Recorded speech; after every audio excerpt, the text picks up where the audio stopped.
the lighting in the room is kind of going wonky right now because I imagine the sun is going behind the clouds, and the clouds are so. And I'm sitting in front of a huge window, so the obviously the light is just going to be it's going to keep shifting as long as the sun is kind of in and out from the clouds. But other than that, I've been meaning to do a video about anti-natalism again, and this is yet another area where I need to be reading more. I need to at least read David Benatar's book.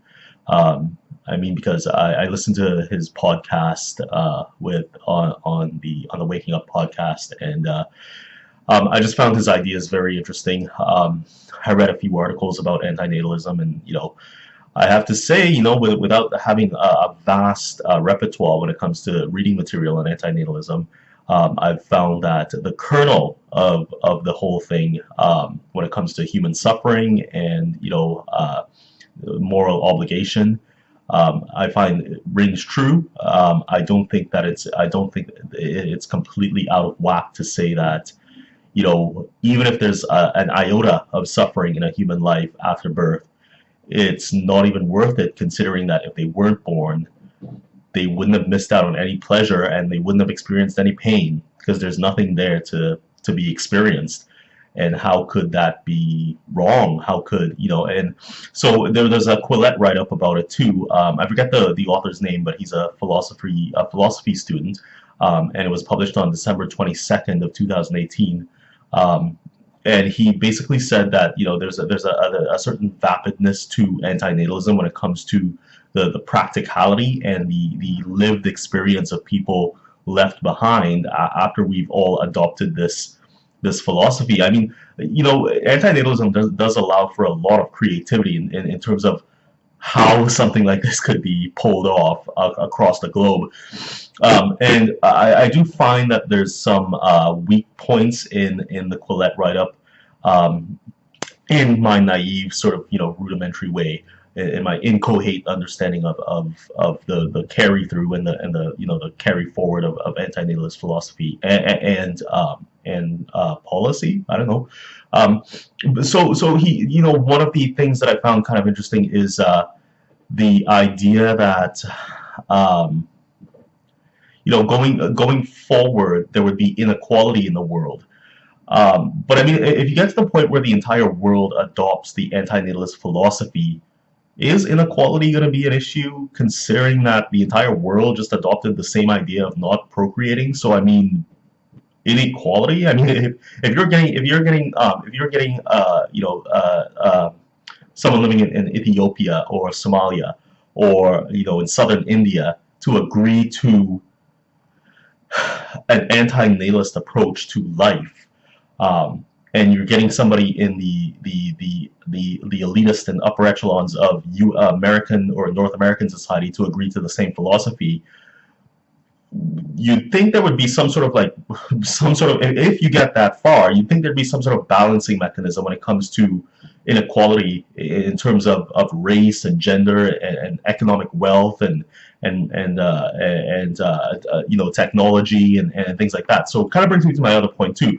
And I'm a huge believer in technology, even though as I'm getting older, I'm finding that I'm using technology less and less, and I'm not finding it very.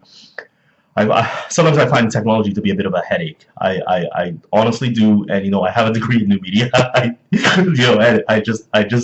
I just find technology to be such a fucking headache most times. But at the same time, it's like my medicine, right? Like, I mean, I can't live without it.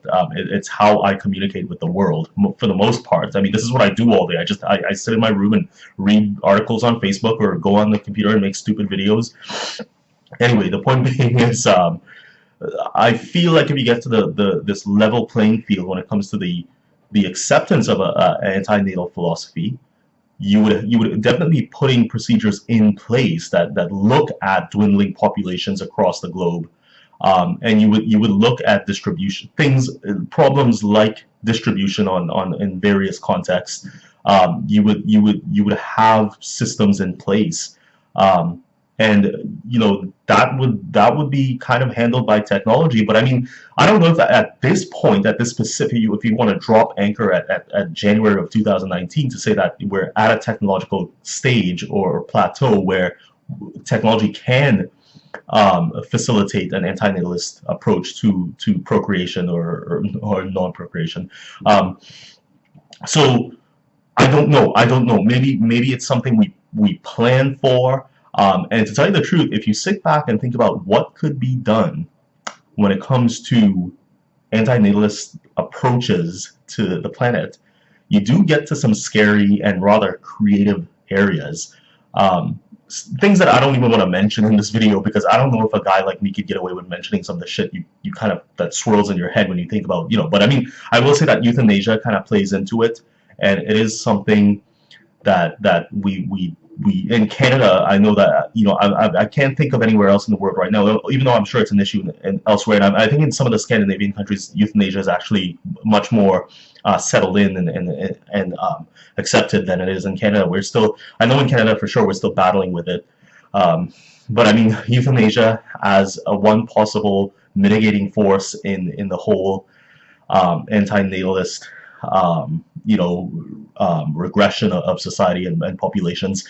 So I mean, that could be a thing, right? But I mean, you could, like I said, you could get very creative with all of this stuff. But I don't want to say too much. So yeah, there's ways you can deal with these things, and you can imagine times, and not just imagine. You can imagine. There is evidence of times when resources were scarce and poverty was just widespread. Maybe not as bad as it would be in a world without technology, but a fast imploding population. But I mean, you could think of, before the Industrial Revolution, you could think of the way people lived, and so it's not like an unimaginable horror that we have no clue about in terms of navigating the effects of a dwindling population and distribution issues.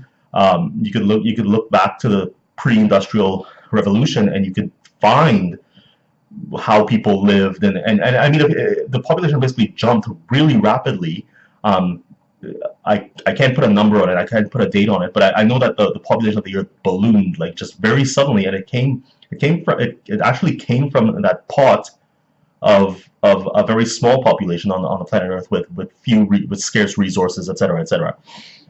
So I mean, it's not like this unimaginable horror. It's something that we can study, that can be studied and has been studied and written about. And I'm sure, like I said, going back to the whole technology thing, I think technology could be a huge driving force in terms of getting anti-natalist philosophy into the real world. So yeah, so I think that kind of makes sense. I don't feel like the kernel, like I said earlier, of anti-natalist philosophy or anti-natal philosophy, however you say it, is flawed at all. I think the core of it is very solid, and I know there's a very human dimension to all of this. The Quillette article was mentioning again that these days, when philosophy, especially when it comes to anti-natalist philosophy, these days it seems to be more important that there's philosophical elegance as opposed to an understanding of the human cost of any approach to life or lack thereof. But I don't know. I think there is a. I think there would have to be an understanding, across the board about what this would entail and what will happen. And I think I don't think it would be easy in any scenario. I don't think at all. But I mean, so given anti-natalist philosophy, what do? We just keep procreating and creating billions and billions of people just to prove anti-natalist philosophy wrong. Like, I mean, it's on some, as much as it's a very human thing, I mean, on some level, it is actually a matter of numbers. I mean, how many billions of people do we have to create just to get to a point where we can say anti-natalism is not worth it? Like, I mean, you know, how much suffering or how much mediocre suffering can we get into the world? And I mean, if you're talking about like some sort of transhumanist kind of future, I mean, that could work. But I mean, are we even talking about human anymore? And what anti-natalism is actually addressing if you get to a point where we're no longer human, we're transhumanists. But anyway, so that's all I want to say.